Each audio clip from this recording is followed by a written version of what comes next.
talk measurements. Now, of course, assessments are really good to check your endurance levels and also just to check that there is progression. Are you gaining strength? So one of the great assessments would be measuring a distance that you are able to run or a distance you're able to walk without feeling tired, and over time checking the progression from there as your starting point, right? So that it would be an assessment you can do, or doing a quick sprint and seeing exactly how far you can run, and then measuring that distance and using that to check after every level is done, right? So since we are on this mission legs legs, then every time you do one of the legs of the legs legs, so we have levels. You do level 1, then you go to level 2. You can probably test and see, has your endurance level increased, has your strength increased as well. So that is one of the ways you can measure yourself.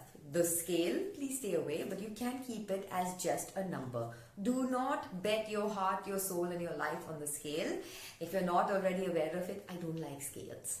But it is a method of measurement. It's just that we invest too much of our efforts in and our hopes and dreams and aspirations.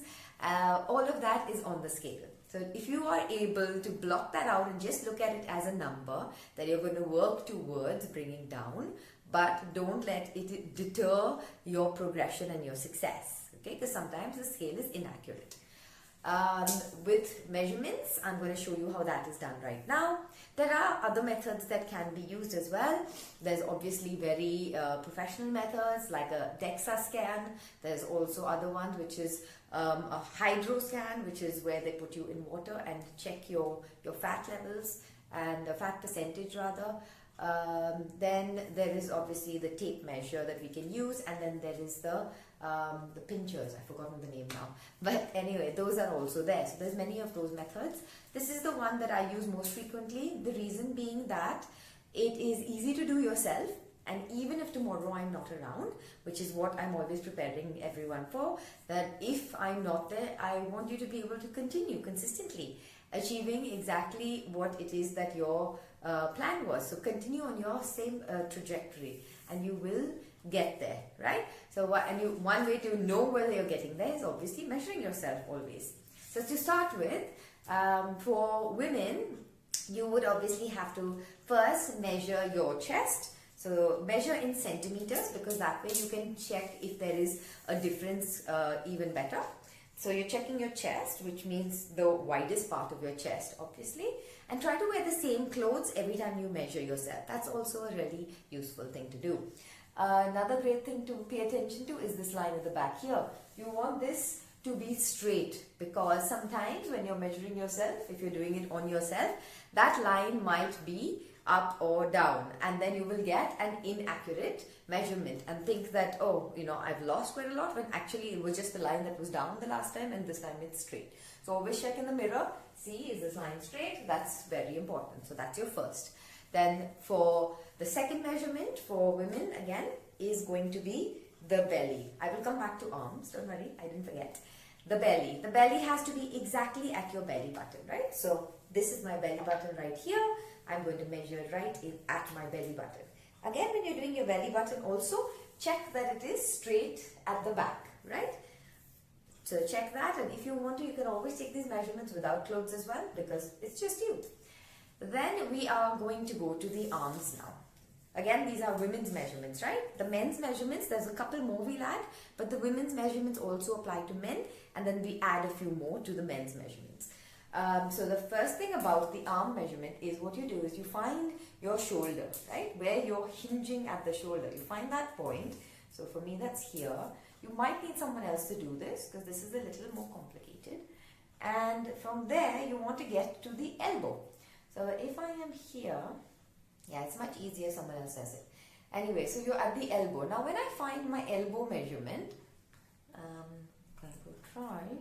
yeah, so that's my elbow measurement. Now I know this is the length from my shoulder to my elbow. Find the halfway point. So this is showing me that it's 12. Since it's 12, I find 6. Then I measure 6 from my elbow, my shoulder to my arm, where does 6 come? And when I find 6, so let's say this is 6, I measure around 6. So this way, the risk of getting a wrong measurement is much lower because you have measured this length, you've taken it, divided it by half, and then you have measured at exactly that point over there. Because sometimes what happens is you try to find a certain point here for your upper arm, your lower arm, etc. and then you end up with multiple measurements. So this is at least a consistent measurement you can do. Do it on both sides because we always have a dominant side and we have a less dominant side if you're right-handed, left-handed, etc. So this way at least you are able to also measure that.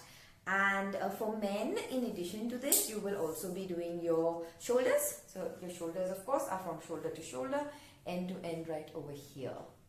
Yeah? Great. And chest is the same for men also. The widest part of your chest actually around your nipple, your armpit, so somewhere around there, right? And you will know because that's your pecs, your pectoralis major. And then we have the hips. The hips is going to be the widest part of your hips again. So if you're, again, look in the mirror, very important. Find for that widest part over there and check exactly that the line is straight. And once again, measure that over there. Now, the last one we're going to go to is the thighs. So how do we measure the thighs? We are going to hinge at the hips. How do you hinge at the hips? So this is an exercise and a movement a lot of people might already know. So find that hinging point. So this is your hinging point here. Find this hinging point. Find that at the side over here. Take this point, and this time we are going to take this point right up to your knee. And again, your knee exactly where it hinges. Find that midpoint and half of that. So over here I have, let's say 16. So I go to 8. Is that 8? Yeah. So I go to 8. And 8 is exactly where I'm going to measure around. Right? So 8 here, and that is my measurement for my thigh. You could do an additional measurement of your calves if you like. Calves, again, it would be the widest part of your calves, but that's not something that we're actively trying to grow, but you can do that also. And if you want for men, you can also do a forearm measurement as well. And for men, you can also do an upper chest and a lower chest as well. But generally, these are the basic measurements that you will very easily be able to see whether there are changes or not. Okay, I hope that was very helpful. And if you have any other questions on this, please do let me know and I will very happily answer them. Thank you. Take care. Enjoy legs, wags, and awesome work on day 1. We are off to a roaring start. Thank you.